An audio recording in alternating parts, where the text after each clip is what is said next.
¿Qué está pasando en el mundo? Estados Unidos le da la espalda a Israel en el Consejo de las Naciones Unidas. Le piden alto el fuego en la guerra de la Franja de Gaza y así termine este conflicto. Estados Unidos no ha ejercido su derecho de veto. Así, frente a esta resolución que obliga a Israel que termine esta guerra, se complica la situación del primer ministro Benjamin Netanyahu, un duro golpe de Estados Unidos, su principal aliado. Con esto la situación en la zona se pone más tensa, pero estaremos informando. Escuchemos. Estados Unidos e Israel están en alerta máxima a la espera de las anunciadas represalias de Irán tras el ataque a su embajada en Damasco el pasado lunes. 16 personas murieron, según el Observatorio Sirio de Derechos Humanos, entre ellas 7 miembros de la Guardia Revolucionaria, incluidos 2 importantes generales. Teherán culpa a Israel, que no ha reconocido la autoría del ataque. Tras los funerales de los militares fallecidos, las autoridades iraníes reiteraron que llevarán a cabo una operación de represalia en el momento oportuno para provocar un daño máximo para que el enemigo lamente sus actos. Teherán dice que se utilizaron aviones de guerra israelíes al tiempo que otorga la responsabilidad del ataque a los Estados Unidos. El primer ministro de Israel, Benjamin Netanyahu, no confirmó la responsabilidad de su país, pero admitió que Tel Aviv está actuando contra Irán y sus aliados defensiva y ofensivamente. Y más temprano, el periodista Mikel Ayestarán nos contó cómo se prepara Israel para hacer frente a esta amenaza lanzada por Irán. Israel, que como es habitual en estos casos, ni admite ni niega ser el autor del ataque contra el consulado iraní en Damasco del lunes, ha elevado el nivel de alerta, aunque nunca en su historia ha recibido un ataque directo lanzado desde la República Islámica. Los iraníes claman venganza por el que ha sido el mayor golpe que ha sufrido su cúpula militar desde el asesinato del general Soleimani en Bagdad. El comandante en jefe de la Guardia Revolucionaria, Hossein Salami, deja claro que estas muertes no van a quedar sin respuesta, pero no aporta detalle alguno sobre cuál va a ser esa respuesta.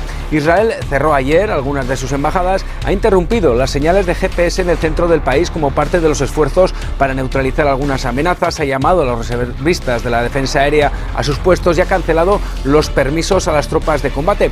Estas medidas han hecho crecer la ansiedad en una población que está en auténtico estado de shock desde el 7 de octubre. Hay que recordar que ese día Hamás sorprendió a Israel con un golpe atroz que dejó 1.200 muertos y el efecto psicológico en los israelíes ha sido fuerte porque han visto que el supersistema de seguridad levantado durante décadas es vulnerable. Ahora se enfrentan a esta amenaza que llega desde Irán como parte de esa respuesta por lo ocurrido en Damasco.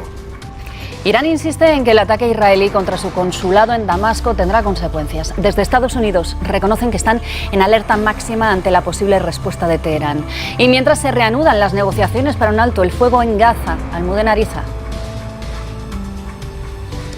Sí, ¿qué tal? Buenas tardes. Bueno, y parece que la presión de Estados Unidos está haciendo efecto. El presidente Biden ha enviado cartas a los máximos gobernantes de Egipto y de Qatar para que presionen a Hamás y que acepte una tregua, un alto el fuego. Lo mismo está haciendo Biden con Netanyahu, el primer ministro israelí, para que sea más flexible en esas conversaciones y también acepte un acuerdo.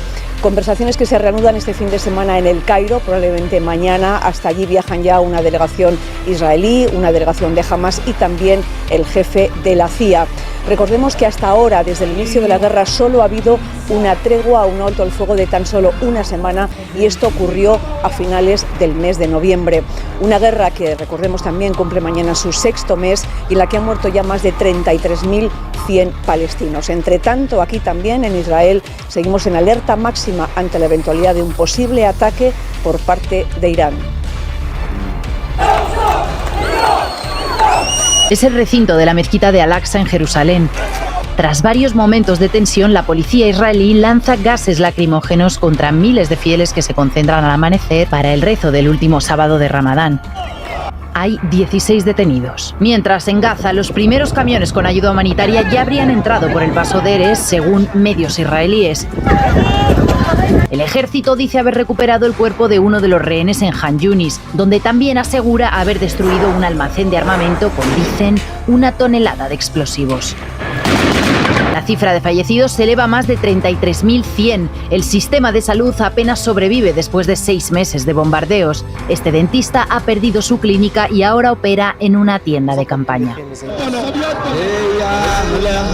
Crece también la tensión en la región. Irán reafirma sus amenazas contra Israel. El jefe del ejército advierte de que el daño será máximo y Estados Unidos cree que el ataque es inevitable. Temen represalias contra fuerzas israelíes o estadounidenses en la zona. Todo tras el bombardeo israelí contra el consulado de Irán en Damasco, en el que murieron 7 miembros de la Guardia Revolucionaria. Y pasamos al conflicto en el Medio Oriente porque hoy la administración Biden indicó que están en alerta y preparándose ante lo que consideran como un ataque inevitable por parte de Irán contra el país u objetivos israelíes. Esto en respuesta al ataque del pasado lunes contra el consulado iraní en Siria. A 6 meses del inicio de la guerra, estas son las cifras más sobresalientes. Hasta el momento han muerto más de 33.000 palestinos en la Franja de Gaza, entre ellos más de 13.000 son niños, según el Ministerio de Salud de Gaza, controlado por Hamás. En Israel, tras los ataques coordinados del 7 de octubre, la suma de muertos es de 1.200. Y entre los trabajadores humanitarios en el enclave, 224 han perdido la vida, incluyendo a 7 voluntarios de la organización World Central Kitchen. Ataque por el que hoy Israel suspendió a 2 militares tras reconocer graves errores en ese incidente, en el que indicó hubo una clasificación errónea de los vehículos humanitarios que estaban marcados. Pronto es lo que está ocurriendo en relación a esta misma noticia que te acabo de contar. ¿Cuáles van a ser los pasos a seguir? Estados Unidos está en alerta máxima y preparándose para un posible ataque de Irán contra activos israelíes o estadounidenses en Oriente Próximo. Esto va a ser en relación a lo que dijeron las fuentes militares estadounidenses, que afirmaron: estamos definitivamente en un alto nivel de vigilancia. El secretario general de la ONU, Antonio Guterres, denunció este viernes en Nueva York, a 2 días de que se cumplan 6 meses de la guerra, el uso de la inteligencia artificial por parte de Israel en sus ataques sobre Gaza. Además, se reaccionó a la investigación del ejército israelí sobre el bombardeo aéreo en el que mató el martes a 7 cooperantes de la ONG del chef José Andrés y que revela una cadena de graves errores. Todo esto, un paso adelante en el reconocimiento del fallo y la sanción a los 2 militares responsables, pero han pedido que el ataque sea investigado por una comisión independiente, ya que el ejército no es creíble cuando investiga su propio fallo.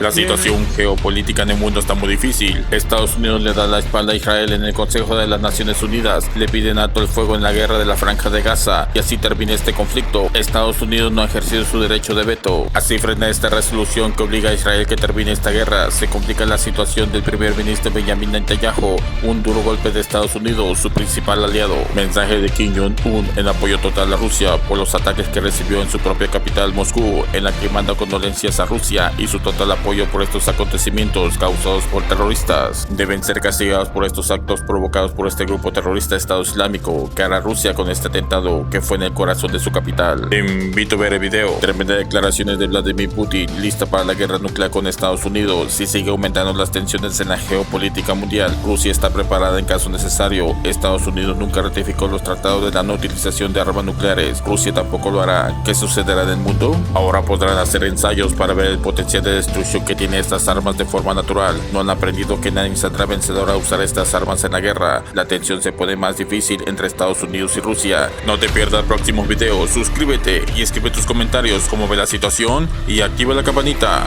Gracias.